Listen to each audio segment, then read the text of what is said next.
Mesdames, Messieurs, bonjour. Nous sommes le mardi 26 janvier 2026.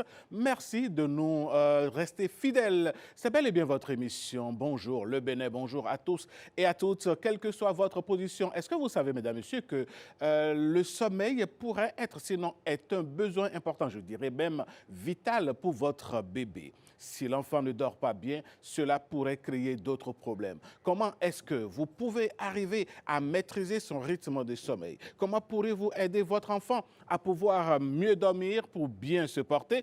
On en parlera dans cette émission avec Christelle Ediacho Tongodo.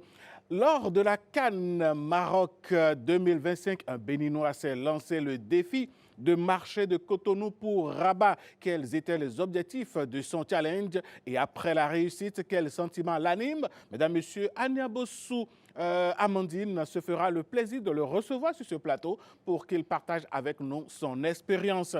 Et en matière de politique, mesdames, messieurs, je recevrai pour vous quelqu'un qui n'est pas tout à fait politique, mais qui est quand même politique, puisque lorsque vous êtes sur l'espace digital, l'espace numérique dans notre pays, eh bien, vous avez une signature et votre crédibilité est en jeu. Mais lui, sa crédibilité n'est pas en jeu car pour une deuxième fois, il a été sacré donc champion de ce classement dont il nous parlera. Il s'appelle Serge Novion, mesdames, messieurs. Mais avant de le recevoir, on va tout de suite, mesdames, messieurs, recevoir Génial qui nous présente le bulletin d'information.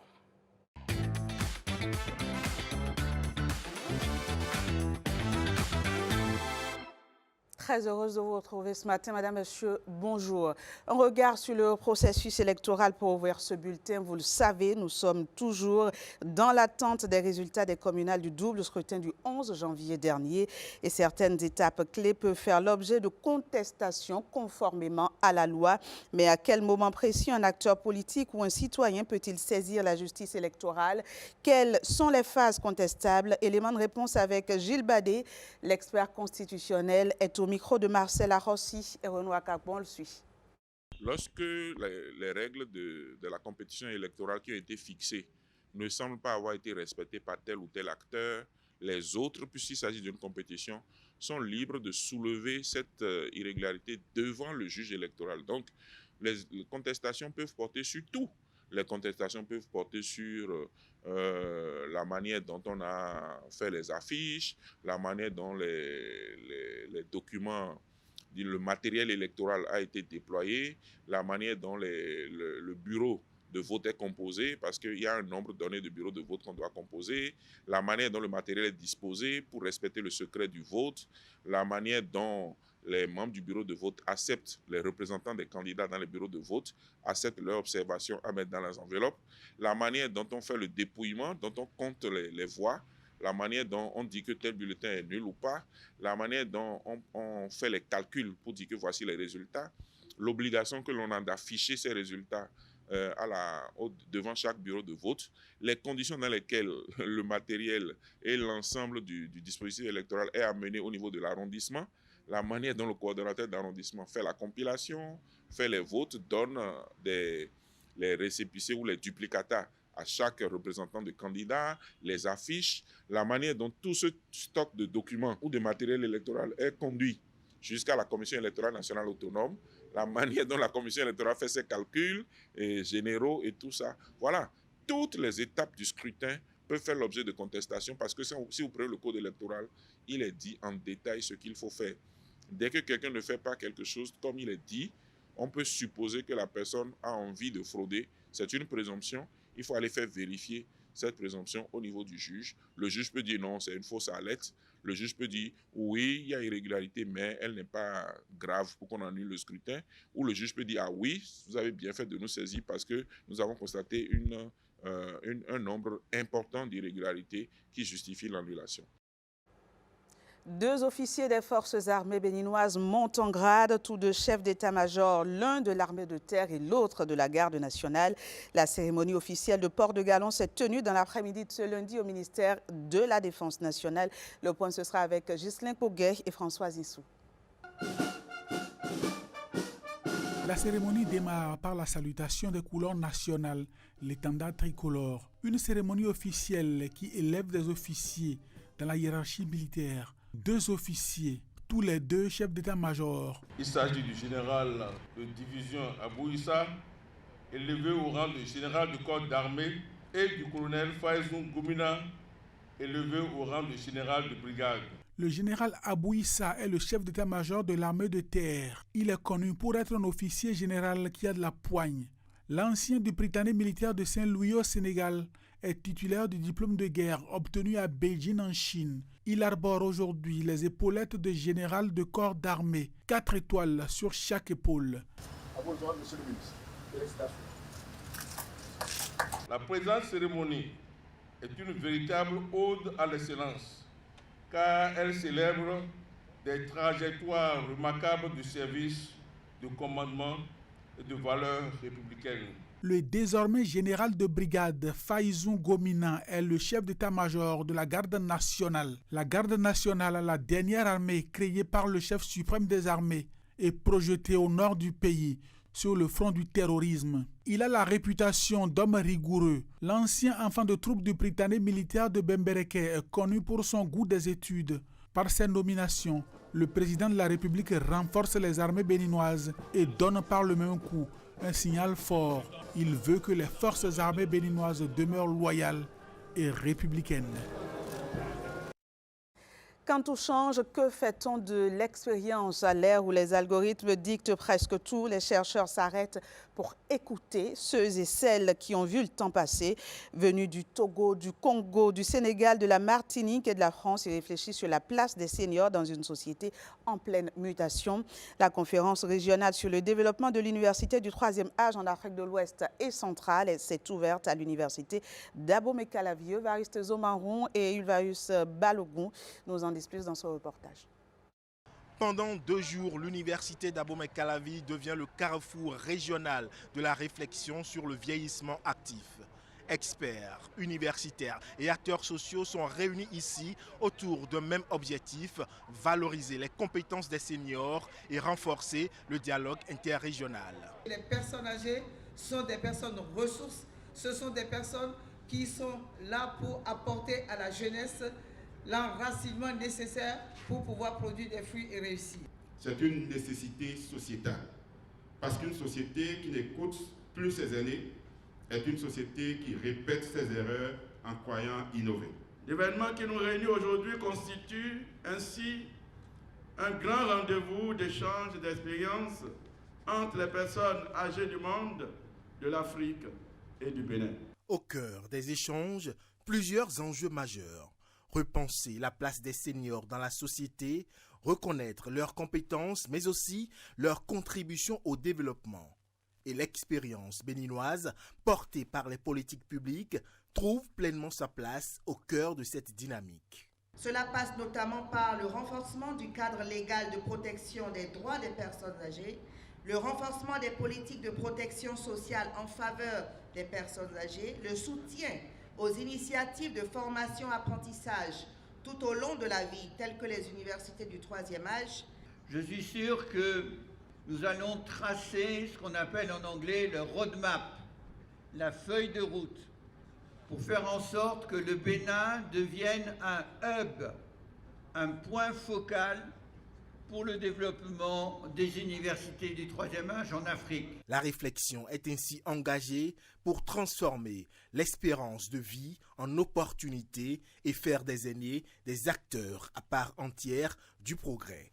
Une étape historique dans la reconnaissance du rôle des personnes âgées comme acteurs à part entière du développement, porteurs de savoir, de valeurs et d'expériences indispensables à l'équilibre et à la cohésion de nos sociétés africaines.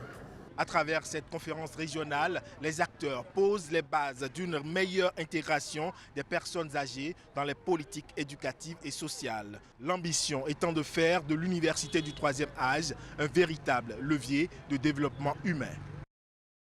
Hier, 26 janvier, journée internationale des énergies propres, elle vise à promouvoir une transition juste, inclusive et durable en soulignant le rôle clé des énergies renouvelables et des technologies vertes. Alors, question, comment accélérer la transition énergétique et favoriser une énergie propre, abordable et durable pour les populations. Huguette Rundolo et Filiano Gbogblenu ont posé la question à un ingénieur électrique. Voici ce qu'il nous dit. Les énergies renouvelables ou énergies nouvelles, tout ça c'est lié. C'est des formes d'énergie qui ne créent pas de dommages à l'environnement. L'énergie solaire, l'énergie éolienne, la biomasse, et l'énergie des barrages. Il y a d'autres formes d'énergie nouvelles qui sont liées à des technologies non polluantes, qui sont recommandées non seulement par les Nations Unies, mais par les différents accords internationaux pour freiner la déforestation au niveau des pays et également le réchauffement climatique au niveau global. D'ici 2030, nous devons être au moins à 30% minimum d'implication des énergies renouvelables dans le mix énergétique des nations. Voilà, donc il s'agira certainement et de façon plus conséquente de faire en sorte que le taux d'électrification soit plus... On tend vers 100%. On tend vers 100%. Par exemple, le Bénin, à travers différentes politiques, différentes stratégies, est en train de viser et atteindre 100% d'ici 2030-2035, toujours par rapport aux recommandations de la CEDEAO, aux recommandations des Nations Unies, et puis sans oublier l'Union africaine, bien sûr. Entre fierté, émotion et reconnaissance du patrimoine, la 12e édition des fêtes endogènes à Natitengu a eu lieu du 23 au 24 janvier. C'était dans l'arrondissement de Kouandata. Ronald Robinson et Judica Laïna nous donnent ici les précisions. À l'ombre du grand fromager de Kouandata, les Vodundays font revivre une histoire ancestrale. Chants et danses de plusieurs communautés se succèdent, prolongeant la mémoire des ancêtres. Il y a eu les Peuls, la communauté Wao, nos frères du Togo, la communauté Bariba. Il y a eu les libations. Nous avons mis en place des sites de danse liés à certaines pratiques et certaines déités. Nous avons visité les sites avec tous les invités. Nous avons aussi visité le marché local à l'occasion, une manifestation très riche en couleurs, en sons et plein de vibrations positives. C'est meilleur que celle de l'année passée. Si nous trouvons de l'accompagnement, je pense que cette fête sera beaucoup plus meilleure. Rituels et libations rappellent le lien sacré entre l'homme, la nature et le monde invisible. Les dignitaires invités saluent la richesse du patrimoine culturel béninois. Merci à vous, au côté, pour tout le dynamisme que vous mettez autour de cette fête pour que nous puissions célébrer ensemble les cultes, ce que nous avions comme patrimoine culturel au niveau de l'Atakora. Ce n'est pas facile, mais reconnaissons quand même que c'est un pari gagné. Le Bénin est un. Le Bénin est riche de sa tradition. Tant que nous serons debout dans nos racines, nous irons loin. Nous étonnerons le monde. Je voudrais saluer cette vision du gouvernement du Bénin et de son chef, de faire de notre culture, de notre tradition et de notre spiritualité le fer de lance de notre développement. La veille, un rituel est accompli dans le tata ancestral sacré, suivi de la nuit des Vodundays, mêlant traditions et modernité entre musique et danse jusqu'à l'aube.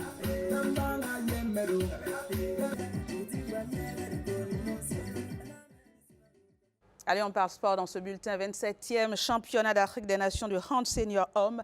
Deuxième semaine de compétition avec le début du tour principal pour les équipes qualifiées pour les quarts et de la Coupe du Président pour les équipes éliminées en poule. Les Guépards sont reversés dans cette seconde catégorie. Ils ont livré leur tout premier match de la Coupe du Président contre le Cameroun. Le point avec Edmond Humboy et Hospice Métoli depuis Kigali. L'apprentissage se poursuit pour les Guépards du Bénin face au Cameroun dans la Coupe du Président pour leur première sortie. Leur volonté seule n'aura pas suffi. Dans un match, on s'était donné un objectif d'aller chercher une victoire. Le Cameroun, c'était une équipe avec laquelle on pouvait se regarder dans les yeux et même aller chercher cette victoire.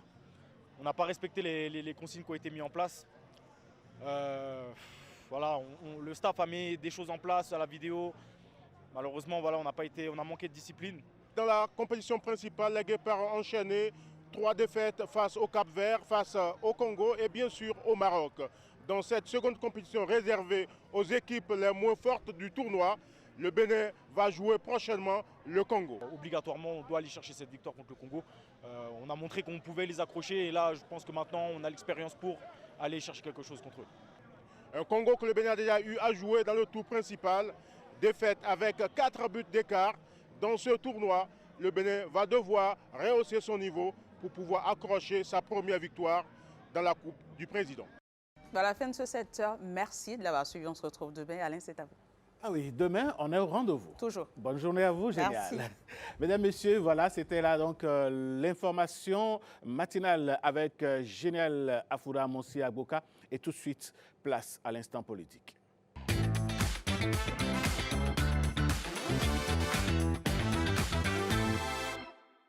Instant politique ce matin, je le disais en introduction, mon invité de ce matin n'est pas tout à fait politique, même s'il est au cœur d'une institution qui parle purement et simplement politique. Et vous allez le remarquer, la plupart de ses publications traitent justement de politique parce qu'il est le responsable relations médias au niveau de la cellule, la direction, je vais dire, voilà, la direction de la communication de la présidence de la République. Serge Novio, bonjour.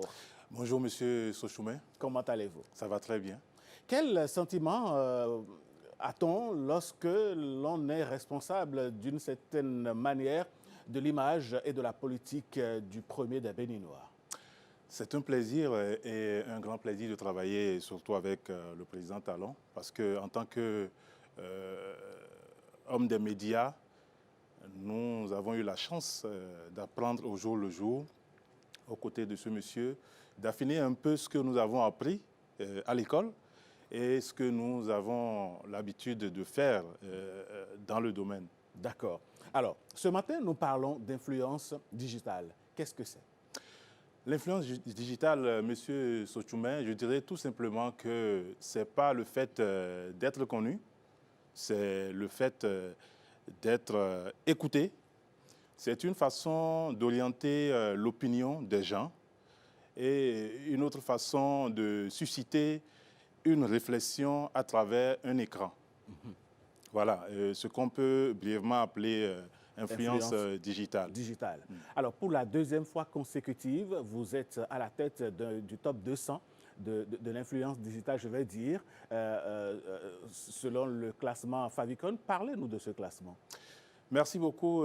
Favicon, c'est une plateforme européenne, disons française, et qui opère dans plus de 125 pays au monde, basée dans 50 pays. Et Favicon utilise, disons, l'intelligence artificielle pour scanner les réseaux sociaux, pour auditer les réseaux sociaux. Et on ne s'inscrit pas à ce concours, mais plutôt vos performances sont scannées par Favicon et présentées au monde entier. C'est-à-dire que vos performances attirent l'attention des observateurs en quelque sorte. Exactement, exactement. Vous savez, j'ai connu Favicon à travers LinkedIn. LinkedIn qui est une plateforme des décideurs. Là-bas, vous avez les journalistes. Ensuite, vous avez ceux qui ont des entreprises, des investisseurs. Donc, c'est à travers LinkedIn que j'ai connu cette plateforme qui, aujourd'hui, une deuxième fois, vient de me permettre de me hisser à la première place, voilà, sur 200 personnes. Je vous connais un peu modeste, mais bon, on va parler quand même, on va appeler les choses par leur nom. Mais en attendant, Serge Novillon, quel était le processus pour arriver là concrètement? Non, le processus, c'est très simple. C'est que, comme je l'ai dit tout à l'heure, vous faites des publications. Et quand on dit faire des publications, c'est que vous ne devez pas aller dans tous les sens. On ne publie pas tout non plus. Vous devez choisir une ligne. Et avoir votre sujet, avoir des sujets précis, ne pas toucher à tous les sujets. Ensuite, il faut être rigoureux. Et comme je le dis souvent, c'est vrai, il faut partager l'information, mais il faut partager la vraie. Aujourd'hui, ça va vous étonner que l'institutionnel se retrouve sur les réseaux sociaux. Oui, parce que pendant longtemps, on a supposé que la communication institutionnelle était tellement rigide. Aujourd'hui, nous sommes obligés de la rendre agile. Et il faut que nous puissions aller vers ceux-là qui nous écoutent, ceux-là qui nous suivent et humaniser l'action publique. Nous devons humaniser l'action publique. Ensuite, nous devons lutter, de ce fait, lutter contre les intoxications, les fausses nouvelles, la désinformation, les fake news.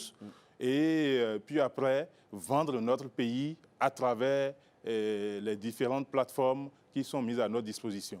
Alors, comment est-ce que l'on fait, Serge Novillon, pour être premier une deuxième fois? Ah non, c'est... Vous savez, on dit souvent que monter, ce n'est pas le plus difficile. Le plus difficile, c'est d'y rester. Et il faut être dur, rigoureux et rester ferme par rapport à ce que l'on sait faire. Et il faut publier au jour le jour. Même quand vous n'avez pas envie de publier, vous devez le faire. Vous devez maintenir le rythme de publication, vous voulez dire? Ah oui, vous devez maintenir le rythme de publication et être sincère et authentique. Ne pas faire comme. Ah ouais. Alors, Serge Novillon, c'est vrai que les réseaux sociaux ont fait leur apparition aujourd'hui. Vous l'avez dit, la communication institutionnelle n'est plus seulement dans les médias traditionnels, radio, télé, presse écrite. Elle s'est digitalisée, si on peut le dire ainsi. Alors, pour les jeunes qui nous suivent depuis quelques années ou bien qui nous suivent ce matin et qui ont envie d'avoir une influence digitale ou bien une signature numérique crédible, que leur diriez-vous? Quels conseils pourriez-vous leur donner? Tout de suite, comme je l'ai dit tout à l'heure, il va falloir leur dire qu'ils ne doivent pas aller dans tous les sens. On ne publie pas tout. On ne cherche pas à faire plaisir à tout le monde. Vous devez choisir votre domaine et être expert dans votre domaine. Moi, par exemple, sur les réseaux sociaux, pour la petite histoire, je suis arrivé à la présidence de la République en 2016. Je quittais le poste de directeur de Océan FM au groupe de presse Le Matinal. Dès que je suis arrivé, je me suis dit, ben ici, nous sommes venus faire de la communication institutionnelle. Là, je mets out les réseaux sociaux. J'étais à 6000 followers sur Facebook. Je suis resté muet jusqu'en 2021, à la fin du premier mandat. Et après une réunion, j'ai décidé tout de suite d'aller vers les réseaux sociaux et de reprendre la main. J'y suis allé de 6000 followers laissés en 2016, je suis passé à 3000. Parce que quand vous ne publiez pas, quand vous n'êtes pas régulier, il n'y a plus d'intérêt à vous suivre. Il n'y a plus d'intérêt à vous suivre. J'ai repris et aujourd'hui, je suis passé sur Facebook à plus de 222 000 followers, avec plus de 21 millions comment on appelle ça? Plus de 21 millions d'interactions chaque 28 jours. Chaque 28 jours. Et qu'est-ce que je publie si tant? Il n'y a que l'information publique. Que fait le Bénin? Que fait le gouvernement en ce moment? On explique ça terre à terre aux populations, à ceux-là qui nous suivent, que ce soit de l'intérieur ou ceux qui sont à l'extérieur. D'ailleurs, je remercie tous les Béninois de l'extérieur aujourd'hui, tous les Béninois de l'intérieur qui ont compris. Parce que lorsque vous prenez par exemple mon score au niveau du classement Favicon, lorsque vous prenez mon score, l'année passée, j'étais à 87 sur 100. Cette année, je suis passé à 96 sur 100. Ça voudra dire que les gens comprennent de mieux en mieux ce que le gouvernement fait, ce que le Bénin est en train de faire et ce que devient le Bénin d'aujourd'hui et celui de demain. Allez, Serge Novillon, c'est tout le mal qu'on puisse vous souhaiter. Hein. Il faut toujours progresser, ça c'est clair. Alors, si vous avez un dernier mot en matière de création de contenu. Aujourd'hui, on en voit qui s'autoproclament influenceurs, ils touchent à tout, ils se mêlent de tout, ils véhiculent des messages dans des langages qui, parfois, prêtent à confusion et peut-être peut mettre à mal la paix sociale et la cohésion sociale. Alors, lorsqu'on veut être star tout de suite et maintenant, est-ce que c'est possible d'arriver au niveau où vous en êtes? Oui, c'est bien possible, mais c'est le travail. C'est bien possible, c'est bien le travail. Et je profite pour dire merci à quelqu'un parce que il y a seulement moins d'un an, d'un an et quelques, que je me suis retrouvé sur TikTok, par exemple. J'étais inscrit, mais je n'étais pas actif. Parce que à voir tout ce qui circulait, comme vous venez de le dire, je n'avais pas envie de m'y mettre. Je me demandais, mais avec quelle forme présenter l'institutionnel sur ce type de plateforme. Et c'est un monsieur qui a eu à faire la communication gouvernementale dans ce pays. Je veux parler de Tibus Adagwe, qui dans un groupe est venu me féliciter pour tout ce que je fais sur Facebook et m'invitait à venir sur TikTok. Et j'ai hésité un instant et oui. Puis il a fini par me dire non, toi tu viens là-bas, tu viens publier ce que tu veux publier. Et j'ai pris le pari et j'y suis allé. Aujourd'hui, je suis à plus de 117 000 followers aussi sur TikTok. Je suis bien suivi. Et quand vous allez sur, comment on appelle ça, sur mon compte, je ne publie que ce que le Bénin fait. Tout à fait. Je ne publie que ce que le Bénin fait. Donc, on n'a pas besoin d'aller dans tous les sens. On n'a pas besoin de faire dans de la désinformation. On a juste besoin d'être juste, d'être soi-même, d'être authentique et de publier ce qui est vrai. Et surtout, n'oubliez pas que nous sommes suivis à travers le monde. Et dès lors que vous parlez mal de votre pays sur certaines plateformes, soyez sûr quand même que c'est le pays qui prend un coup, dont nous devons tout faire. Nous devons nous mettre ensemble parce que je ne veux pas être seul. Je veux avoir d'autres personnes qui puissent venir. D'ailleurs, des gens ont commencé par m'appeler, ont souhaité que je puisse leur apprendre comment ça se fait, comment ça se passe. Et je suis ouvert à tout. Je pense quand même que je vais m'y mettre et pour que préparer le Bénin... génération. Voilà, parce que quand vous prenez par exemple la Côte d'Ivoire, dans le classement, vous voyez que des personnalités devant. En Côte d'Ivoire, vous ne voyez que des personnalités. Au Bénin, vous ne voyez que des influenceurs, des jeunes, des gens qui croient en ce que le Bénin fait et qui ont envie de mettre en avant les résultats que nous obtenons depuis 2016. Allez, Serge Novion, si vous deviez dire un dernier mot, lequel serait-il? C'est dire tout juste que c'est mieux de partager une information vraie que de partager 10 rumeurs. Et on peut, comment on appelle ça, être une star, on peut être connu pendant des années, mais il suffit seulement d'une seule seconde de faux pas et tout s'écroule. Et tout s'écroule.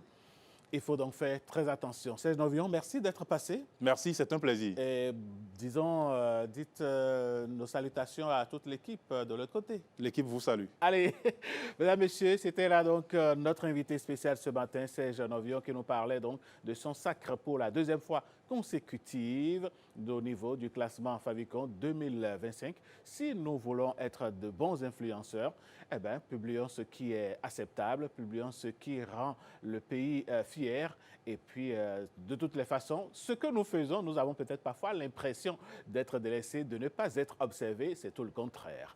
Allez, nous savons que nous bénéficions de votre attention. Nous allons passer à une petite pause avec la complicité de la régie. Et puis, on va vous revenir. Ça va être la rubrique événement à la une avec Patrick Diossou qui sera sur ce plateau avec son invité. On marque une courte pause et on revient. Patrick Diossou, bonjour. Oui, bonjour Alain Sochoumé. Nous accueillons un grand nom de la musique gospel. Oui, nous accueillons une personnalité. Je dis une personnalité parce que si vous pensez à une personne qui, pour les 52 semaines de l'année, fait 150 sorties, je dirais 150 concerts, 150... Lui n'utilise pas le mot concert. C'est pratiquement une sortie par semaine. Oui, c'est... Non, 3 sorties par semaine. Par semaine, oui, effectivement. 3 sorties par semaine. Et il a écrit 1000 chansons. Et il est là avec nous. Il est là avec nous. D'accord. Alors, il est là avec nous. Il est là, Jean-Claude Gianada. Il est celui qui est le troubadour, qui chante la Vierge Marie. Troubadour, vous savez, le troubadour, c'est un chanteur qui utilise la lyre. Vous connaissez cet instrument, la lyre, instrument médiéval. La sitar ou le luth, L-U-T-H. Et lui, au lieu de sitar, c'est la guitare qu'il utilise. Et le troubadour chante de village en village, de hameau en hameau. Lui, il est troubadour qui chante de pays en pays et il est au Bénin actuellement. Après une tournée, il est dans une tournée internationale. Après avoir fait un tour à Lomé au Togo, il est venu à Cotonou et il est avec nous. Jean-Claude Gianada, Ave Maria. Ave Maria.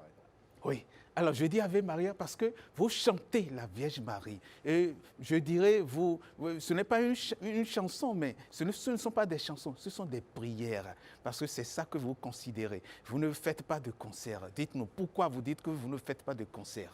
Vous avez tout compris. Effectivement, je ne suis pas une vedette. Je ne suis pas quelqu'un qui s'est préparé à la chanson, puisque j'étais enseignant, hein, j'étais prof. Oui. Et j'ai été directeur d'un collège à Marseille. La chanson est venue sur le tard et j'ai fait des chansons pour les élèves de 6e, 5e, 4e, 3e. Et je suis même étonné qu'aujourd'hui, ces chansons-là, je les retrouve au Togo, au Bénin, au Liban, et puis au Congo, à Madagascar. C'est pour moi... alors que je ne fais pas la publicité et que je n'ai pas envie d'en faire pour ces chansons. Et en quelque sorte, les choses m'ont dépassé, si vous voulez.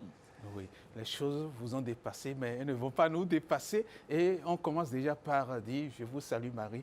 Oui, je vous salue Marie, pour planter le décor. Alors, pourquoi avoir choisi chanter « Saluer Marie » l'Ave Maria qui est chanté tout le temps. Et vous avez atteint un niveau exceptionnel, 1000 chansons. Ce n'est pas alors, en fait, on ne choisit pas de devenir chanteur chrétien. Ce sont les autres qui nous choisissent. C'est-à-dire que c'est le public qui nous choisit. Un chanteur chrétien n'est rien sans le public. Oui. C'est lui qui nous choisit et c'est même lui qui m'a révélé à moi-même. Je ne savais pas que j'étais chanteur. En fait, ce n'est pas exactement du chant que j'essaye de faire, mais c'est de la catéchèse. Ce que nous présenterons ce soir à la cathédrale à 20h, ce n'est pas un concert, c'est une veillée, un temps catéchétique, un temps de rassemblement où on va prier, on va chanter, on va être heureux d'être ensemble. Heureux d'être ensemble et justement pour parler de ce programme, nous sommes avec l'un des membres du comité d'accueil, du comité d'organisation, Léobard Baougnon Bognon. Oui, bonjour.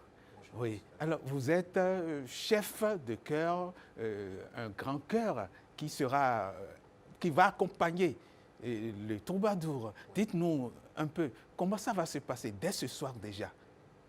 Merci beaucoup. Déjà, depuis des semaines, nous nous préparons. Oui. Et ce soir, vous aurez entre 75 et 100 choristes qui vont l'accompagner. 100 choristes. Oui, de Cotonou, venus d'au moins 8 chorales. Oui. 8 chorales, des chorales de la cathédrale, des chorales de Sainte-Cécile, des chorales de Calavi Sainte-Joséphine Bakita et des chœurs qui sont dans Cotonou. Et je crois que ce sera une fête ce soir, une fête où Dieu sera présent. Oui, une fête où Dieu sera présent. Oui. Je prends votre expression, Dieu sera présent. Oui. Dieu seul suffit. C'est un chant exécuté et vous allez voir comment ça se passe quand il est là. C'est une communion de personnes. Ce n'est pas un concert. On suit Dieu seul suffit.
Dieu seul suffit.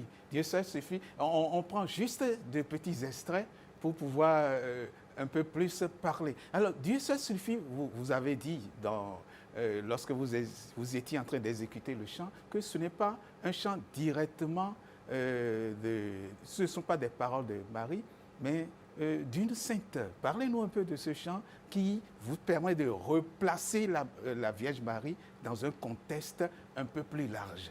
Oui, la Vierge Marie, dans ma vie chrétienne, est importante parce que c'est un intermédiaire. Oui. Disons que pour moi, si elle est importante, c'est parce que l'Évangile lui donne cette importance. Elle est un modèle. Oui.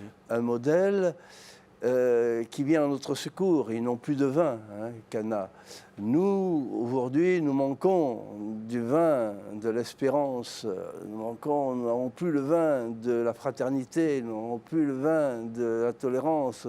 Alors, voilà la raison pour laquelle Marie est importante. Parce qu'elle peut venir à notre secours et elle peut nous aider à plus et mieux vivre notre vie chrétienne. Oui. Jean-Claude Gianada, moi j'ai une question pour vous. Dans un monde où l'on observe que les valeurs morales, notamment, sont en train d'être renversées un peu partout, vous avez écrit une chanson intitulée « Tiens ma lampe allumée ». Oui. Quel est l'importance de cette chanson? Je suis étonné que des présentateurs de la télévision nationale connaissent les chansons. Oui, « Tiens ma lampe allumée », eh bien, signifie notre faiblesse. Nous savons très bien que la lumière s'éteint, la lumière de l'espérance s'éteint au fond de notre cœur de temps en temps. Et nous demandons à Dieu de nous donner la grâce, eh bien, de faire en sorte que nous devenions des petites lumières dans ce monde.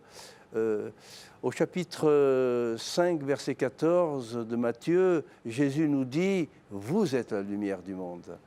Qu'est-ce que ça veut dire? Ça veut dire que Dieu nous identifie. Notre identité, c'est d'être comme Jésus, c'est-à-dire d'être des lumières. Alors, comment le monde de 2026 voit-il la lumière? Eh bien, il voit la lumière au travers de nos actions, au travers de notre exemple, au travers de ce que nous disons, de ce que nous faisons. Et notre bienfaisance, c'est notre lumière. Or, cette lumière-là, elle s'éteint de temps en temps. Nous demandons à Dieu de raviver cette lumière en nous. Merci Alain pour cette belle question. Mais oui, ça me permet d'aller vers une autre question qui... oui, Dieu nous allume, enfin, nous permet d'allumer cette lumière. Vous avez parlé de bienfaisance, mais tout ce que vous faites, c'est dans la bienfaisance, c'est dans l'humanitaire. Comment cela se fait? Oui, en fait, la chanson, je ne suis pas un chanteur, hein, la chanson... pour moi, est un prétexte, j'allais presque dire un prétexte, pour, une mission, un motif. Pour, disons, me retrouver. J'ai chanté dans des églises, je chante dans des prisons, je chante dans des hospices, dans des hôpitaux, je chante dans des collèges, dans des lycées, mais toujours pour dire, en chanson, celui qui me fait vivre. C'est ça qui est important. Oui. J'utilise la chanson parce que, j'allais dire par hasard, et comme je ne crois pas au hasard, je crois à la Providence, eh bien, la Providence a voulu que j'utilise la chanson, mais mon idée première, c'est d'annoncer, c'est d'être apôtre par la chanson. Et être apôtre jusqu'au bout, c'est-à-dire que disons, cette chanson m'a permis de m'investir dans ce que j'appelle l'action humanitaire. Oui. Et ça, grâce à la vente des disques, disons, ce qu'on appelle la SACEM, c'est-à-dire les droits d'auteur, etc. Tout cet argent-là a été investi.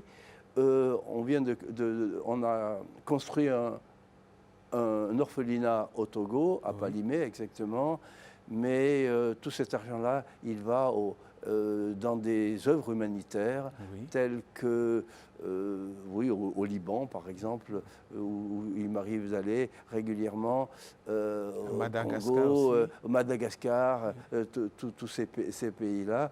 Et j'ai découvert que l'action humanitaire fortifie notre foi de chrétien. Être chrétien, c'est pas forcément... oui, bien sûr, c'est aussi aller à la messe tous les dimanches, mais c'est aussi retrouver Christ ressuscité dans le plus pauvre, dans le plus déshérité, dans celui qui a besoin de nous. Oui, Christ ressuscité dans celui qui a besoin de nous. Chercher en moi. Bien. Oui, c'est vraiment en 2009. Allez, oui. Il y a eu en 2009, je bénirai le Seigneur. En tout temps. Comment est-ce que Jean-Claude Gianada, lorsqu'on est envahi par des problèmes de la vie, lorsqu'on connaît des difficultés, en tant que croyant chrétien, on puisse toujours bénir le nom du Seigneur en tout temps? Je crois qu'il y a quelque chose en nous qui est plus grand que nous. Il y a quelque chose en vous et en moi qui est plus grand que nous. Et c'est pour ça que je dis souvent que cette activité chantée m'a dépassé complètement. J'étais fait pour l'enseignement. J'étais prof d'anglais dans un collège. J'ai enseigné pendant 25 ans. J'étais directeur d'un collège pendant 20 ans à Marseille. Et la chanson qui est venue après, parce que pour des besoins du collège, m'a dépassé complètement. Elle est arrivée jusqu'au Bénin, rendez-vous compte, puisque vous connaissez les chansons. D'ailleurs, entre parenthèses, je suis étonné qu'une télévision nationale parle aussi bien de Dieu. Je suis étonné et édifié. Permettez-moi de vous féliciter. Merci. Et j'ai l'impression d'être dans mon monde à moi, alors que je fuis les médias. J'ai toute ma vie fui les médias parce que, si vous voulez, c'est à double tranchant. Les médias sont faits pour les vedettes. Or, je ne suis pas une vedette. Et je veux surtout pas être vedettisé. Parler devant une caméra, c'est prendre le risque d'être vedettisé. Eh bien, je suis donc étonné favorablement que vous parliez avec autant de simplicité. Ça n'existerait pas en France. Hein. Je veux dire que, ça nous fait vraiment plaisir. Au contraire, ceux qui parlent de Dieu aujourd'hui en France ne sont pas forcément très très bien vus, et c'est la raison pour laquelle je me suis retiré des médias. Nous croyons en Dieu, nous portons notre foi et nous ne la cachons pas. Écoutez, je suis en admiration. Merci. En admiration. Merci. Je voudrais souligner aux téléspectateurs qu'après KTO, c'est la télévision nationale SRTB, et le Bénin TV qui reçoit Jean-Claude Gianada pour la deuxième fois, la deuxième télévision. Oui, ça c'est vrai. Sur le plan mondial. Merci pour l'honneur que vous nous faites. Et pour pouvoir replanter le décor, pour pouvoir continuer de parler de votre arrivée ici. Après le passage, vous êtes allé le chercher, Léoba, vous êtes allé le chercher au Togo, à Lomé. Oui. Alors, comment ça va se passer? Dites-nous le programme avec précision. D'accord. Déjà, ce soir, nous sommes à la cathédrale, je l'avais dit tantôt. Oui, la cathédrale Notre-Dame de Miséricorde de Cotonou. À partir de 18h30, il y a la messe. Après la messe, il y a l'adoration. Nous allons rester ensemble, contempler Dieu dans toute sa grandeur. Et après ça, nous allons faire le concert veillé. Et demain, nous sommes à Sainte-Joséphine Bakita de Calavi. Toujours avec Jean-Claude Gianada. Toujours avec Jean-Claude Gianada. Et nous faisons le même programme, messe suivie de veillée. Mais là, c'est à partir de 19h.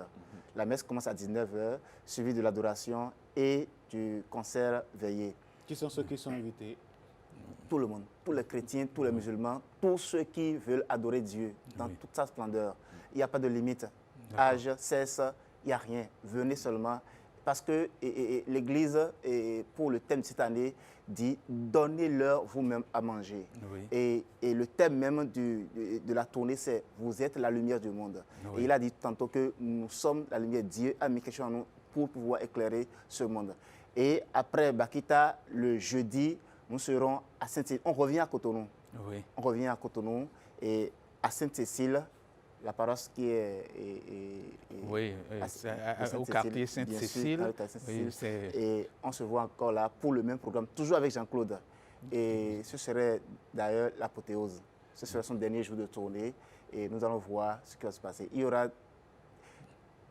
des personnes qui seront guéries. Oui. Il y aura des cœurs qui seront enchaînés, qui seront déchaînés. Oui. Le miracle sera fait par la grâce de Dieu. Par la grâce de Dieu, donc 3 jours. Ces veillées sont entrées gratuites. Hein. Bien sûr. Oui. Il n'y a il n'y a pas d'argent à payer, il n'y a rien. Vous venez, vous buvez, vous mangez gratuitement. Et surtout, vous allez à la source divine. Exactement. Vous contemplez le Seigneur. C'est clair. Oh, ça fait vraiment plaisir de vous suivre, d'entendre tout ce qui va se passer. Et merci pour votre passage. Bon, avec le temps qui nous reste, on ne pourra plus assez continuer. Mais est-ce qu'il y a un message que vous avez, un message spécial pour le peuple béninois, pour le peuple africain, pour le peuple du monde entier? Bien, je reviens du Togo, je remarque que le peuple africain est un peuple qui aime s'exprimer, qui aime chanter sa foi, qui aime... Alors je dis au peuple africain, surtout, restez ce que vous êtes.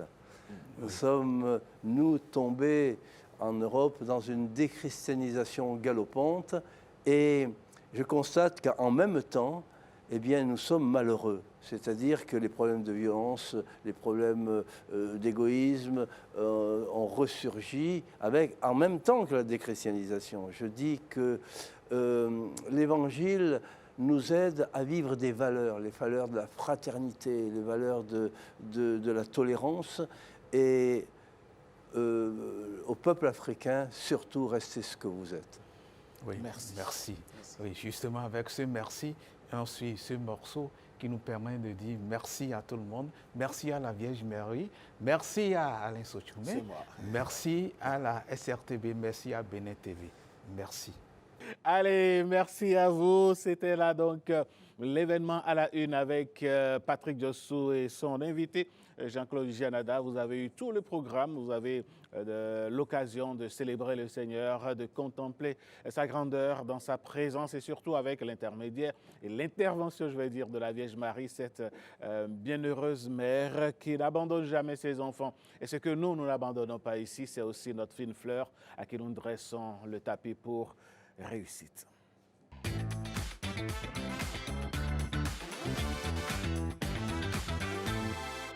Amandine Agnabossou, la fine fleur, bonjour. Bonjour à vous, Alain Sochoumé. Comment allez-vous? Ça va très bien. Ça va? Bien sûr. Elle vous annoncez les couleurs, on dirait. Hein? Ah, j'ai fait comme vous. Hier, vous étiez en rouge. Ah ouais. Moi, je me suis dit, pourquoi ne pas suivre le pas de... mouvement. Mais ce matin, vous m'avez lâché. Bon, ne vous en faites pas. Je vous rattrape avant le 14 février. Ce matin, vous nous parlez de notre compatriote qui s'est donné pour mission de rallier Rabat.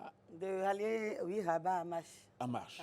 Ah, ben dis donc, il a fait fort. Hein. Ah oui. Et vous êtes allé le dénicher pour nous ce matin. On l'a déniché pour vous et pour les téléspectateurs. Bonjour à vous.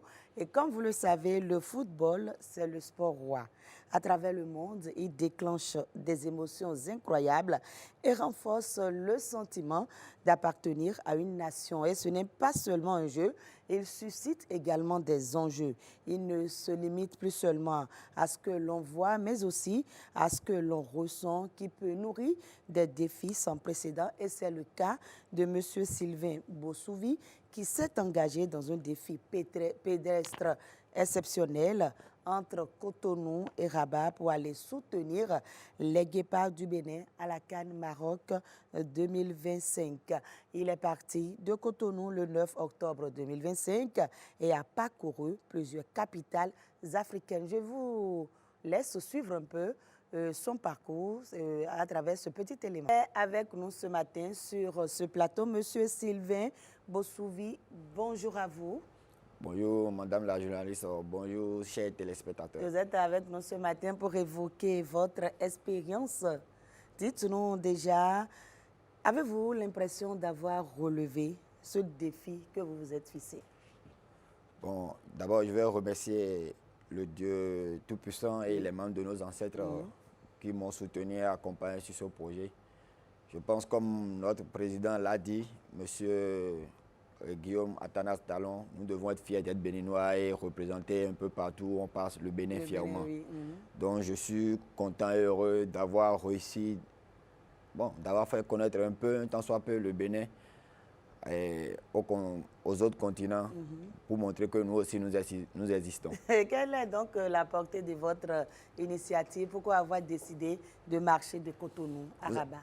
Vous savez, depuis un bon moment, le gouvernement et avec le ministère des Sports œuvrent chaque année pour le développement du sport à la base. Et dans ma formation aussi, j'étais un ancien joueur de rugby.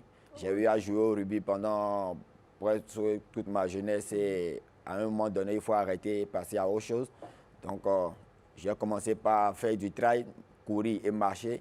Et après, j'ai avec des amis de marche pro, une équipe qui existe déjà au Bénin, donc je me suis intégré. J'ai commencé par faire la marche. Donc, ça m'a permis de commencer par aller sur les longues distances.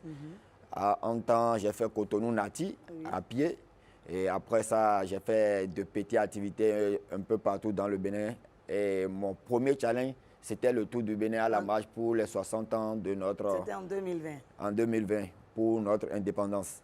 Donc après cela, vu l'engouement que le football apporte pour le pays, la joie, et je me rappelle lors de notre première qualification, et à la phase finale, on est qualifié pour les quarts de finale. J'ai vu la joie de notre cher président. Je me suis dit, avec le temps, je me suis dit, pourquoi ne pas participer au moins aussi une fois dans ma vie à ce grand événement. Donc du coup, Dieu m'a inspiré. J'ai commencé par rédiger. À un moment donné, le projet était né. Et malheureusement, ils n'étaient pas qualifiés pour la Coupe d'Afrique en Côte d'Ivoire. Et ça s'est fait pour le Maroc. Vous avez eu le temps de vous préparer pour le Maroc? Bon, naturellement, presque tous les jours, j'ai l'habitude de faire entre 15 et 20 km tous les jours. Tous les jours. Donc vous allez faire ça aujourd'hui? Non, aujourd'hui, je ne l'ai pas fait parce que j'avais une émission. Donc je ne l'ai pas fait. Donc j'ai l'habitude de me réveiller à 4h30. Et je marchais déjà à 7h. 7h30, je suis à la maison et je vais à mes occupations donc, naturellement. On a bousculé un peu votre programme aujourd'hui. Bon, vous avez la soirée pour marcher? Bon, beaucoup de gens disent qu'il faut aussi un peu de temps se reposer pour pouvoir repartir d'aplomb. Oui. Donc c'est un peu ça. Donc comme je vous le disais, j'ai fait le défi pour la Côte d'Ivoire. Ça n'a pas pu tenir parce qu'on ne s'est pas qualifié pour cette édition-là. Mais par la chance de ces joueurs, par leur dévotion, ils se sont qualifiés pour le Maroc. Or, mon jeune frère, Bossouvi Carlos, a déjà fait le parcours à vélo. Donc, le même parcours? Oui, il a fait le même parcours. Cotonou-Rabat. Cotonou-Rabat à vélo. Mais lui, il est allé en France. Donc, je me suis dit, mais pourquoi si lui, il a pu tenir à vélo la marche, mais ça va être chaud, hein? Mais il faut que je pense à ça. Donc, j'ai pris mon courage à deux mains. J'ai pensé à notre glorieuse histoire, aux Amazones qui marchaient d'Abomey, qui allaient jusqu'au Nigeria, livrer bataille et revenir. Donc, j'ai mis tous ces panels dans le panel. J'ai dit, OK, j'y vais. Comme c'est pour soutenir la nation béninoise, soutenir notre équipe nationale. Et c'est comme ça que je me suis lancé ce défi. Et ça n'a pas été facile. Quand vous avez annoncé autour de vous que vous voulez marcher de Cotonou à Rabat, comment les gens ont pris? Est-ce qu'on ne s'est pas dit, ah mais lui, qu'est-ce qu'il raconte? D'abord, personne. Les gens vous ont pris au sérieux? D'abord, personne ne croyait en moi. Certains m'ont pris carrément pour un fou. Pour un fou. D'autres qui connaissent déjà un peu mon parcours, vu ce que j'ai déjà fait, le tour du Bénin, marcher du Bénin pour aller en Côte d'Ivoire et à Conakry. Donc, ils ont dit, bon, s'il a déjà fait une fois, faisons-lui confiance, il peut le faire. Mais beaucoup n'y croyaient pas. Même je pense que jusqu'à l'heure où je suis en train de passer... On se demande vraiment si vous avez marché. Moi-même, je me pose la question. Beaucoup n'y croient pas, mais une chose est sûre, Dieu m'en est témoin, les membres de... Monsieur Bossouvi, quand on se lance un tel défi, quelles sont les dispositions au plan santé qu'on prend pour pouvoir l'affronter? D'abord, il faut se préparer. C'est la préparation qui te permet de réussir ce défi-là. Tu te prépares pendant des années, que ce soit physiquement et mentalement, surtout le mental, pour pouvoir tenir à toute éventualité, tous les problèmes que tu dois pouvoir avoir sur le parcours, être documenté, avoir des informations, chercher à avoir plus d'informations et être prêt pour pouvoir partir.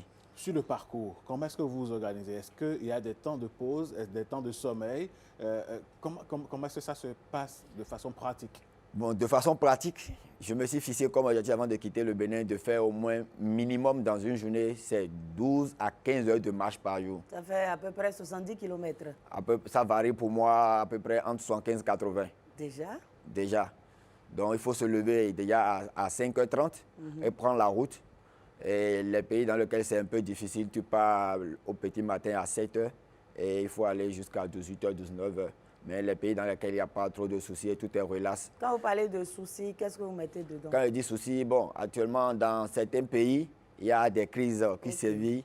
Donc, il faut respecter. Parce que quand tu rentres dans un pays, il faut aller vers les autorités, te présenter et échanger. Maintenant, eux, ils te disent, bon, OK, comme c'est une activité sportive, voici nos conditions à nous pour que tu puisses traverser. Donc, c'est pour cela que je parle de soucis. Et quels sont les pays que vous avez parcourus?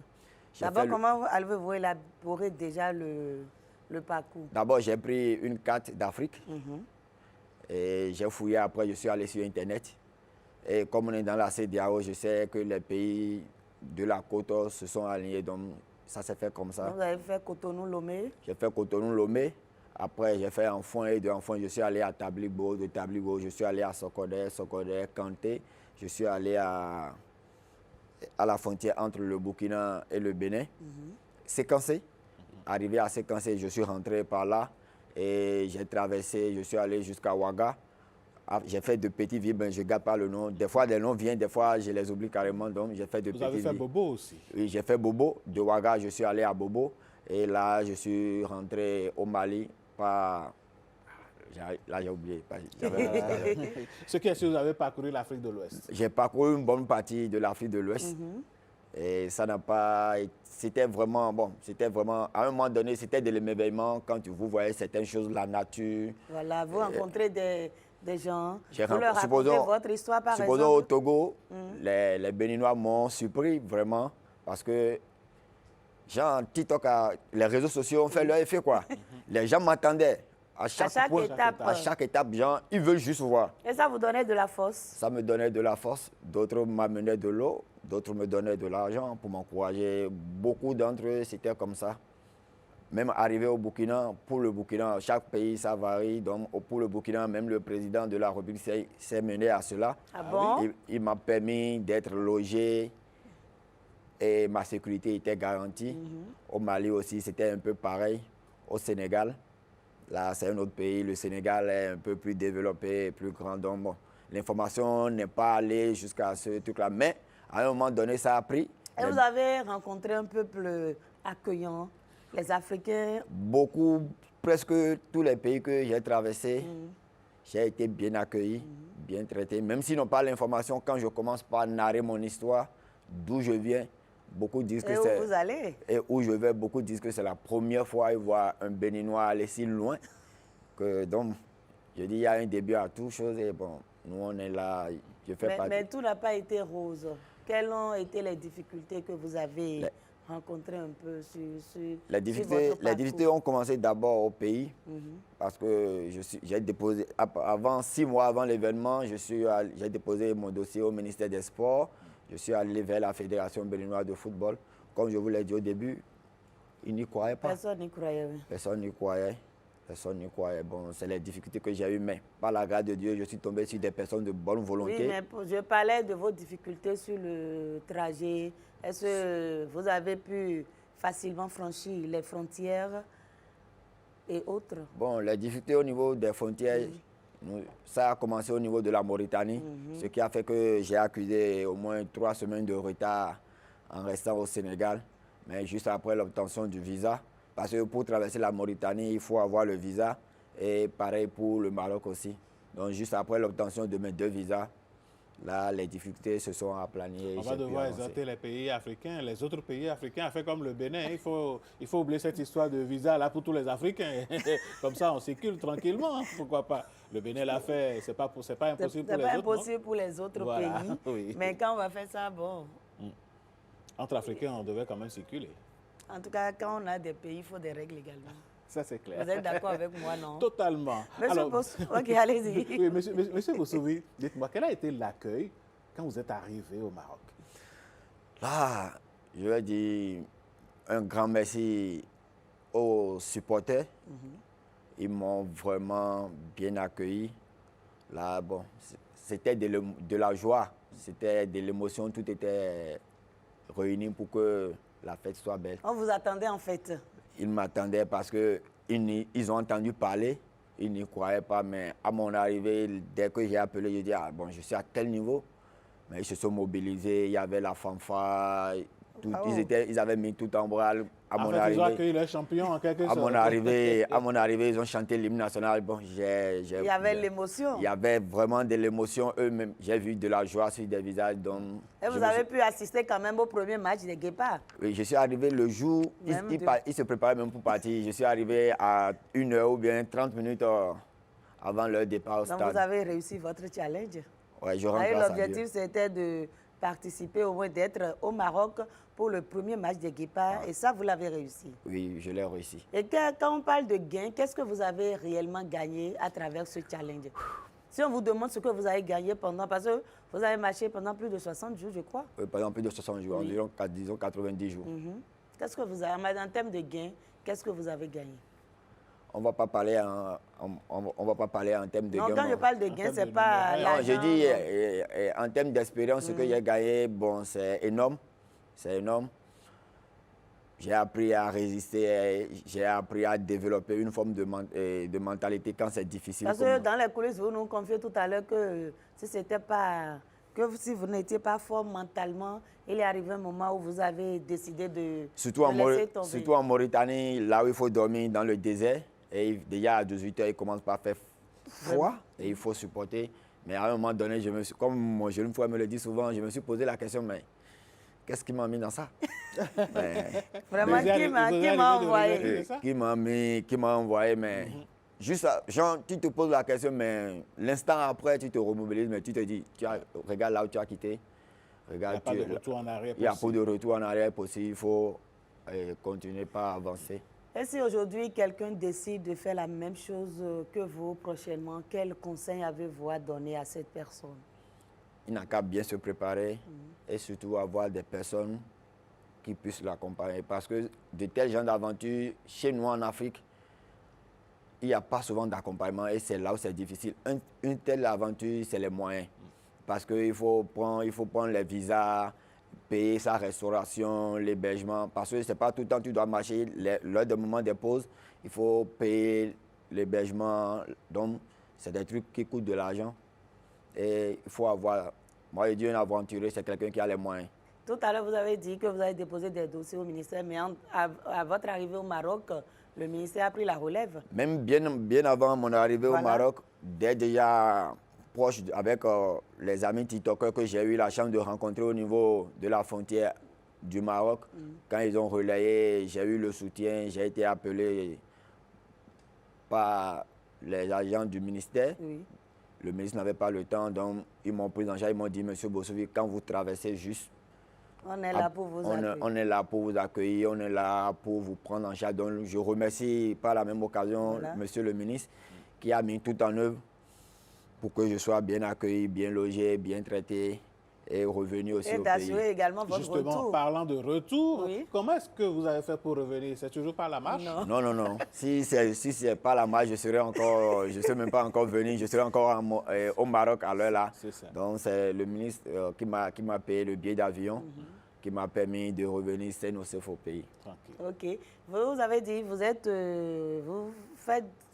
faisiez le rugby. Mais vous êtes converti aujourd'hui, vous êtes randonneur. Vous êtes randonneur. Quels sont les avantages à marcher aujourd'hui? Les avantages de la marche. Les avantages de la marche. Parce que autant que nous sommes, parfois, on a du mal à se lancer dans cette activité, alors que c'est vraiment bénéfique pour la santé. La marche, pour moi, la marche est un sport complet. Quand vous marchez, vous transpirez, le cœur, toutes les parties de du corps humain travaillent. Donc, prenez un peu de temps, juste 30 à 15 minutes, je ne vais pas dire de faire comme moi, juste 30-15 minutes. Essayez, peut-être vous regardez dans votre planning, tôt le matin ou bien le soir quand vous êtes relax. Et ça va vous faire du bien, vous allez éliminer les graisses. le sang va et vous allez voir que les jours suivants, vous serez en pleine forme pour vaquer à vos occupations. Monsieur Bossouvi, merci beaucoup à vous. Et merci beaucoup, madame la journaliste. Vous avez des gens à remercier, je voudrais profiter de l'occasion pour remercier certaines personnes qui m'ont accompagné, comme les motards du Bénin, et monsieur Faustin, et monsieur Babatunde, qui est le président du groupe Assistance et Logistique Assistance, et monsieur le président des motards du Bénin, monsieur Kenom, c'est ce monsieur Anselme aussi, monsieur Anselme Koti, qui est au Sénégal. C'est ces monsieur qui m'ont pris en charge, qui m'ont accompagné tout au long du projet. Voilà, on ne peut pas remercier tout le monde, mais eux-mêmes, ils savent que vous les portez dans votre cœur et que vous les remerciez pour tout ce qu'ils ont eu à faire pour vous pendant tout votre parcours. Monsieur Bossouvi, merci beaucoup. Merci d'être venu sur ce plateau. Partagez avec nous et les téléspectateurs votre expérience. On se dit à très bientôt. À très bientôt, madame la journaliste. Alain Sotumain? Nous, on va marcher d'où à où maintenant? Vous ne pouvez même pas atteindre l'échangeur de Kadjaou ou de Godomé. Vous me sous-estimez, Amandine. Allez, merci à vous. On se retrouve demain par la grâce de Dieu. Mesdames, Messieurs, nous allons enchaîner pour parler santé. Mais avant, on va marquer une pause, une courte pause pour vous retrouver.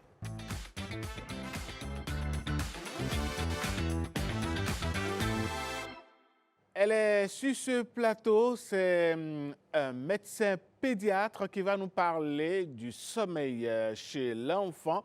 Docteur Blandine Sosa-Thiblo, bonjour. Bonjour, monsieur le journaliste, et bonjour à tous nos amis téléspectateurs. Comment allez-vous? Je vais bien. Comment vont nos bouts de chou dont vous vous occupez en tant que médecin pédiatre? Ils vont bien. Ils vont super bien. Oui. Alors, dites-nous, est-ce que le sommeil chez l'adulte est pareil, son importance, je veux dire, chez l'enfant? Le sommeil est très important chez l'enfant. C'est tout aussi important qu'une bonne alimentation, une activité physique régulière. Alors, chez l'enfant, comment est-ce que le parent devrait faire attention, bien surveiller ou donner un peu plus, accorder plus de regard à son sommeil? Chez l'enfant, il faut que le parent observe des signes qui peuvent lui indiquer que l'enfant ne dort pas bien ou que l'enfant a des difficultés avec son sommeil.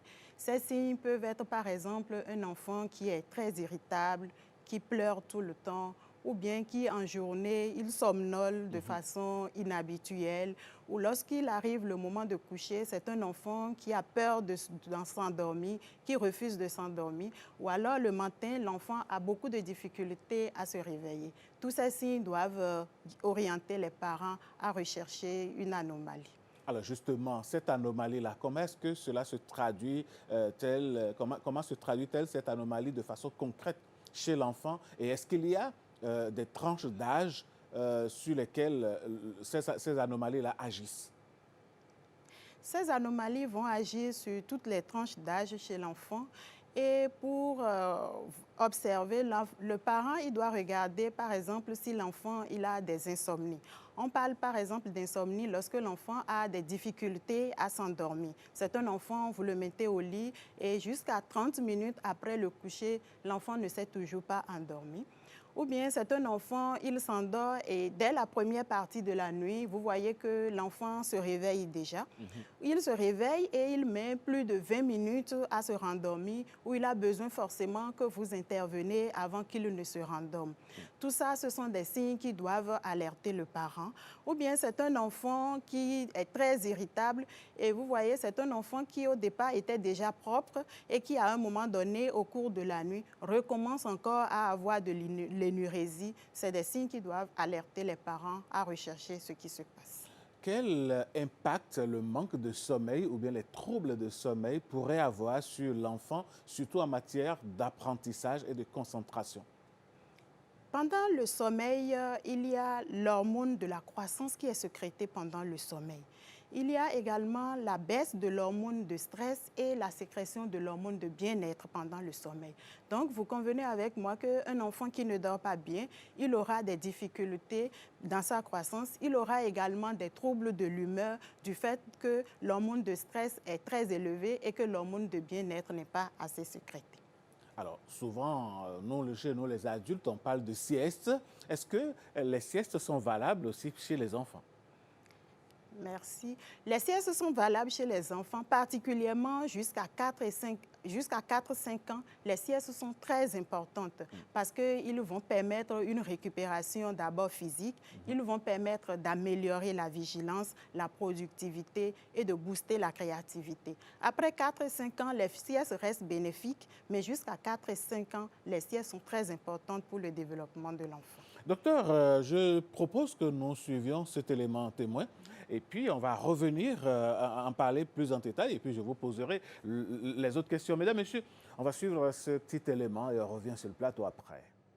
Le sommeil est un besoin vital pour tous et encore plus pour les enfants dont le corps et le cerveau sont en pleine croissance. Pourtant, dans notre quotidien rythmé par les écrans, les activités scolaires, le bruit et parfois le stress, beaucoup d'enfants ne dorment pas assez ou de manière régulière. Des nuits écoutées, des siestes irrégulières ou des troubles du sommeil peuvent sembler anodins, mais leurs effets sont loin d'être négligeables. Un manque de sommeil peut affecter la mémoire, la concentration, l'apprentissage et même le comportement, entraînant fatigue, irritabilité ou difficultés à l'école.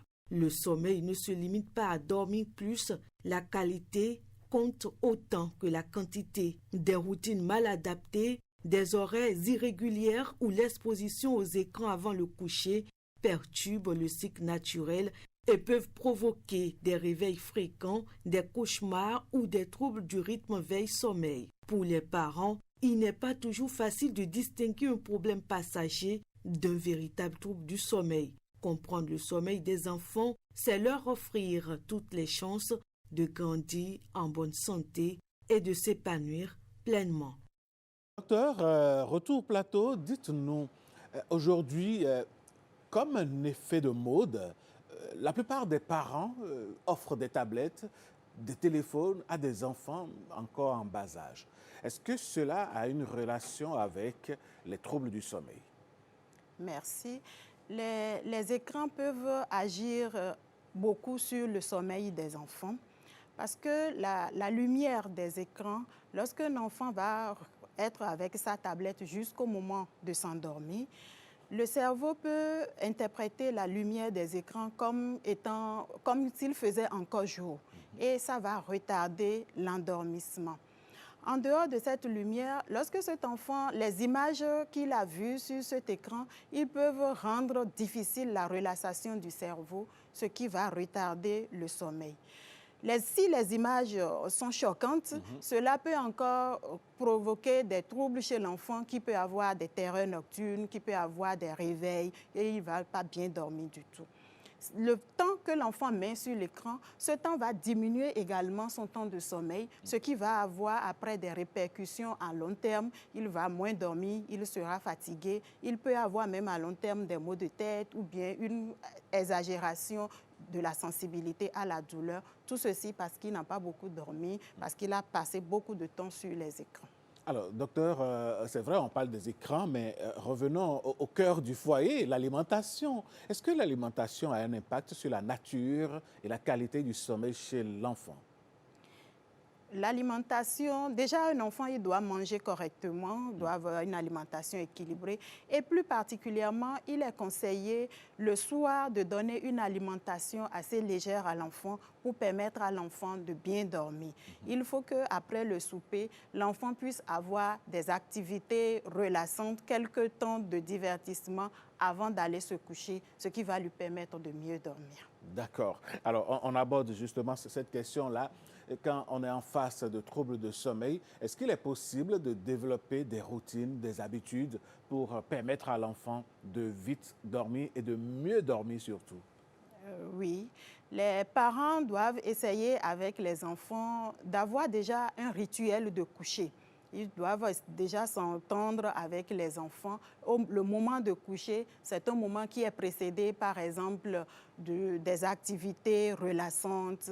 Il ne faut pas que l'enfant vienne se coucher juste après avoir travaillé, après avoir étudié, par exemple. Il faut qu'après les leçons, les devoirs, l'enfant ait un temps où il a des activités relaxantes. Il écoute de la musique douce, on lui fait une lecture, où il prend son bain, ce qui va lui permettre de mieux dormir. Il faut aussi essayer d'établir une routine. Si on peut avoir des heures de coucher et des heures de lever réguliers, même les week-ends, cela va permettre à l'organisme de l'enfant de s'habituer et de pouvoir mieux dormir. Il faut essayer également dans la chambre de l'enfant que la chambre de l'enfant soit adaptée au sommeil. La nuit, qu'il y ait moins de luminosité, qu'il y ait moins de bruit, que la chambre soit assez aérée, qu'il n'y ait pas de fumée et que l'enfant puisse dormir tranquillement. Que son lit soit adapté à sa taille, à son âge. Tout ceci va permettre un sommeil apaisant et relaxant. Quand je prends vos derniers propos, docteur Blandine Sosa-Tiblo, là, c'est l'idéal. Et les parents qui vivent avec leurs enfants dans la même pièce, quelles conditions ils peuvent créer pour que ces enfants-là ne souffrent pas de troubles de sommeil, par exemple? Lorsqu'on sait que la nuit est venue et qu'il faut dormir, il faut remplir les conditions de la nuit. Il faut essayer déjà d'éteindre les lumières. Il faut diminuer le bruit. Si votre enfant se met au lit, vous n'allez peut-être pas regarder votre téléphone à côté ou bien vous n'allez pas faire des discussions à côté. Vous saurez, même si vous devez parler, vous devez savoir le faire à bas bruit. Et en fonction de l'espace dont vous disposez, vous l'aménagez pour permettre quand même à votre enfant de savoir que c'est le moment de dormir, d'être assez relaxé pour dormir correctement. Allez, docteur Sosa-Tiblo, dites-nous, est-ce que les troubles de sommeil pourraient arriver à un niveau aussi alarmant qui nécessite de consulter un médecin pédiatre comme vous? Absolument. Lorsque l'enfant a des troubles de sommeil, on l'a dit tout à l'heure, qu'il a des insomnies, des difficultés à s'endormir, qu'il a des terreurs dans la nuit, il se réveille plusieurs fois la nuit, ou bien c'est un enfant qui recommence à avoir de l'énurésie la nuit alors qu'il était déjà propre, il ne faut pas hésiter à consulter des spécialistes qui vont vous orienter. Dans ces cas, il vaut mieux aller vers le spécialiste. Oui. D'accord. Allez, docteur, est-ce que vous avez des conseils pratico-pratiques, comme je le dis souvent, à donner à des parents qui nous suivent en ce moment et qui peut-être, en attendant de venir vers un médecin pédiatre, peuvent mettre en pratique pour pouvoir donner à leurs enfants l'occasion et le moment de mieux dormir et de bien dormir? Merci. C'est un peu en résumé ce qu'on a dit. Pour que l'enfant puisse dormir correctement, il faut déjà préparer son sommeil vers le soir. Que l'enfant finisse ses devoirs, ses exercices, qu'il ait un moment de relaxation avant d'aller au lit. Que les heures de coucher et les heures de réveil soient vraiment respectées, ce qui va permettre déjà à l'organisme de s'adapter, de savoir qu'à ce moment on s'endort, à ce moment on se réveille. Que l'enfant ait un environnement qui favorise son sommeil, un environnement calme, bien aéré, un environnement propre, un lit qui lui est adapté en fonction de sa taille et de son âge, un environnement où il y a moins de bruit. Et au moment de coucher, si le parent peut accompagner son enfant avec une lecture, avec une petite musique douce ou bien avec une petite chanson, cela va aider l'enfant à mieux dormir. Eh oui, merci beaucoup, docteur. Merci d'être passé sur ce plateau. Autant que les adultes, les enfants ont besoin de sommeil et d'une bonne qualité de sommeil. Alors, si vous avez un tout dernier mot à dire, que direz-vous, docteur Blandine Sosa-Tiblo? Je dirais aux parents que le sommeil est tout aussi important qu'une alimentation équilibrée pour le développement de leurs enfants. D'y veiller. Merci, merci à vous. Et ici, je le dis souvent, c'est chez vous. Revenez-nous quand vous voulez et nous allons pouvoir bénéficier de vos conseils, surtout pour nos enfants. Mesdames, Messieurs, voilà qui est donc clair. J'espère que vous avez tiré profit de cette intervention de Dr Blandine Sosa-Tiblo qui nous parlait donc de la qualité du sommeil chez l'enfant. Sans transition, on va aller dans le monde du numérique. On va parler réseaux sociaux avec Marvin qui va s'installer. Voici Éducation aux médias.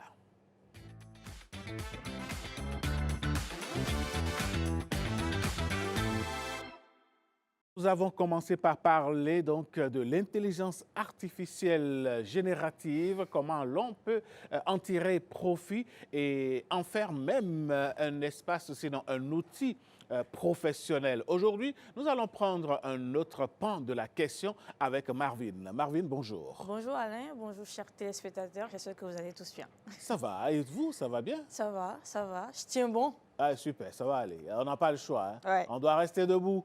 Allez, Marvin, est-ce que l'intelligence artificielle générative pourrait être, disons, une porte ouverte aux fake news ou au deepfake? Oui, déjà, un deepfake, en fait, c'est un média, une image, un son ou une vidéo générée, créée ou modifiée, en fait, par une IA pour représenter, en fait, des personnes disant ou faisant ce qu'elles n'ont jamais fait.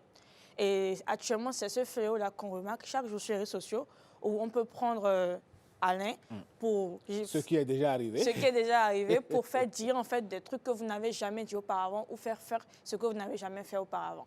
Donc là, maintenant, c'est vraiment un fléau quand l'IA, utilisée dans un sens normal, en fait, en train de dériver vers un mauvais sens que sont les deepfakes. Fake news. Alors, quand c'est comme ça, quand on n'arrive plus à faire presque pas la différence entre le vrai et le faux, est-ce qu'il existe quand même des outils, est-ce qu'il existe quand même des faits qui devraient nous mettre la puce à l'oreille? Bien évidemment, quand une image est générée par une intelligence artificielle, il y aura forcément en fait des défauts, des finesses de la peau, par exemple, des différentes teintes de peau. Vous voyez, tantôt le haut est clair, le bas est noir. Et quand ce sont des vidéos générées par l'IA, au cours en fait de démonstrations de danse, par exemple, on peut observer des changements ou des disparitions des membres. Je l'avais montré dans des vidéos auparavant, quand la personne est en train de bouger. Et là, maintenant, on peut voir des parties qui partent et qui reviennent. Et là, on peut encore dire, il y a des problèmes en fait de détails fins. C'est ce que nous voyons à l'écran. Ces photos, par exemple, sont générées par l'intelligence artificielle. Et là, on va voir peut-être, on découvre une Marvin en robe de mariée aux côtés d'un Alain. On va se dire, ah, mais dis donc, voilà, ils se sont mariés alors que ça n'a rien à voir. C'est ça. Et si vous voyez bien, en fait, ils ont... Sur le site a identifié directement que ces personnes n'existent pas. Et quand on regarde bien la finesse, en fait, sur les fleurs et la main de la personne, ça a tellement l'air réaliste. Ça a tellement l'air réaliste, mais en vrai, ce n'est pas ça. Et vous allez voir au niveau de la main de l'homme qui ne sont pas des mains complètes. Il y a des doigts qui ne sont pas complètes. Et la femme qui a un sourire un peu trop large, mais pas vraiment réel. Et donc, quand on regarde un peu même ces doigts qui semblent être légèrement en décalage du bras même. C'est ça. Donc, il faut accorder une attention particulière. Il faut bien regarder lorsqu'on est en face de vidéos ou d'images, de photos qui semblent dire quelque chose qui n'existe pas. Exactement ça. Il faut être bienveillant et surtout analyser parce que bien vrai, on peut se dire qu'il y a des applications qui pourront ou des sites qui pourront nous permettre de faire des recherches inversées pour voir si ces personnes-là existent. Mais l'idéal, c'est d'être attentif et de vérifier réellement en fait si ces images-là existent. Et on observe ces images-là qui font le phénomène de déshabillement. Ouais. Ce sont des outils IA qui sont utilisés, ils sont caractérisés de Nudify, qui permettent en fait de rapidement enlever l'habit à des personnes. Et ça, en fait, ce sont des personnes réelles, des photos de personnes réelles qui ont été prises et qui sont mises en fait en entraînement et qui sont déshabillées.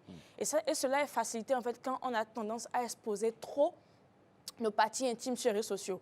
Parce que c'est vrai, l'IA va reproduire, va facilement déshabiller, mais vous imaginez, vous êtes habillé en chemise, cravate, veste. Oui. Si l'IA doit déshabiller, forcément, il y aura quand même une partie qui ne serait pas réaliste. On pourra savoir que non, bien évidemment, que Alain ne peut pas venir sur le plateau torse nu.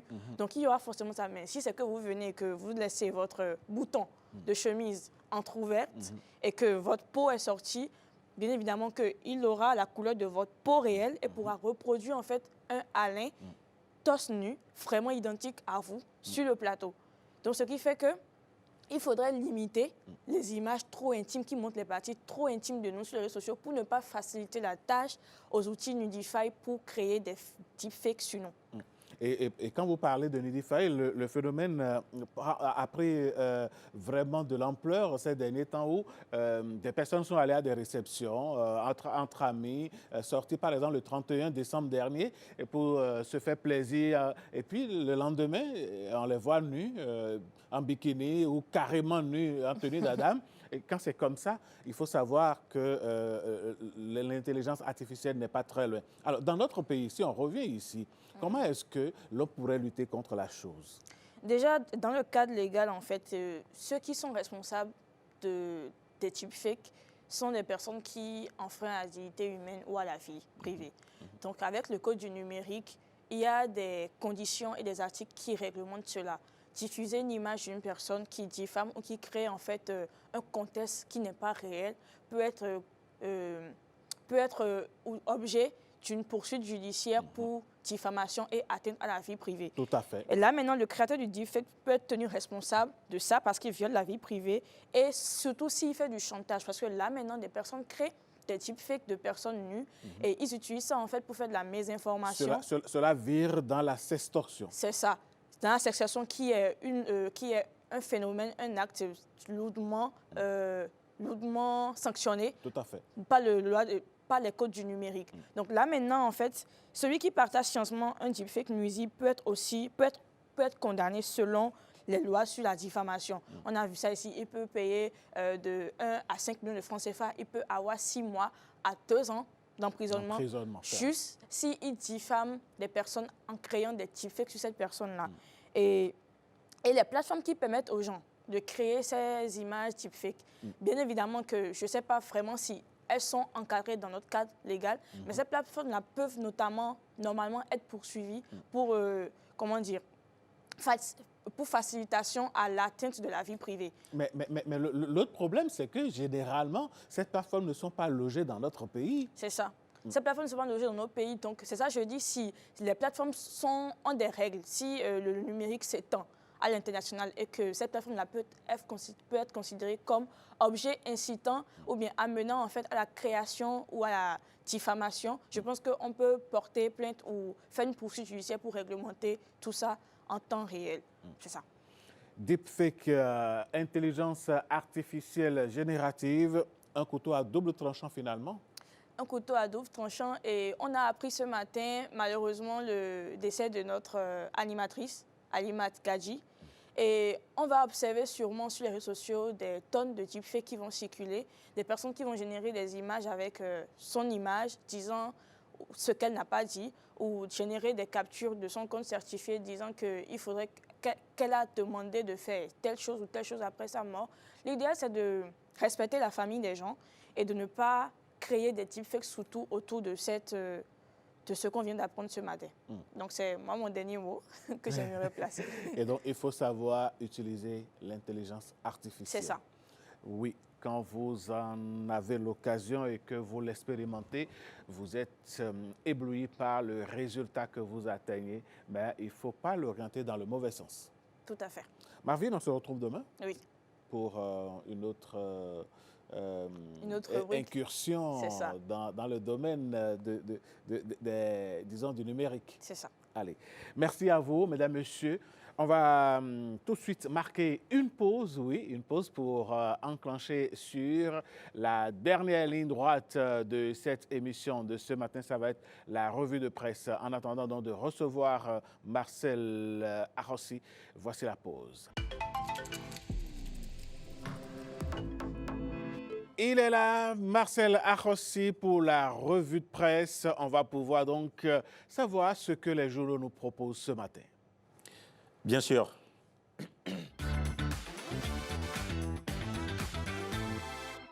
Marcel Arrossi, bonjour. Bonjour Alain, bonjour à tous. Ce matin, la presse béninoise ouvre deux scènes, l'une politique, lourde de silence et de symboles, l'autre économique, bruissante de béton, de marché et de modernité. Après donc des mois d'absence, Boni Yayi qui réapparaît, qui sort de l'ombre. L'ancien président réapparaît à Tchaourou précisément, son fief, et avec lui reviennent les questions, les soupçons et aussi les murmures, comme on peut le voir à la une du quotidien Le Matinal. Le Matinal qui rappelle cette retraite sanitaire.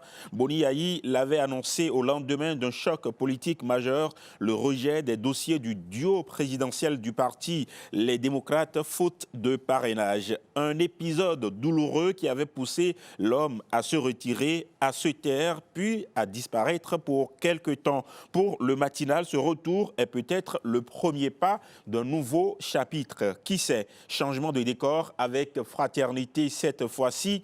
À PK3, à Cococodi, le Bénin avance à pas de modernité. Fraternité veut raconter l'ouverture officielle de nouveaux marchés. Il cite notamment le nouveau marché de friperie de PK3 inauguré le 23 janvier 2026 par l'ANAGEM. Un marché neuf, organisé, structuré, qui prend le relais de l'ancien Misebo quelques heures seulement après sa démolition. Et la dynamique ne s'arrête pas là. Fraternité annonce que février sera décisif.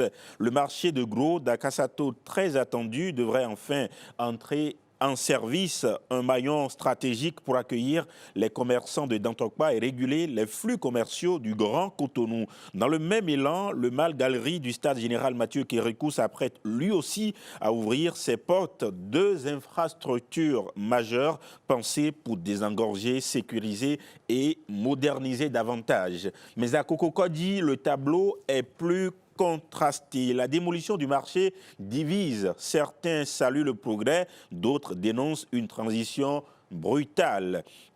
Sans garantie claire d'accès aux nouveaux emplacements, Fraternité pose donc la question essentielle. La modernité, oui, mais à quel rythme et pour qui? Et voilà toute la question, tout ce que nous en savons désormais. C'est pour vous que nous sommes là chaque matin et ça va être stop et fin de cette émission.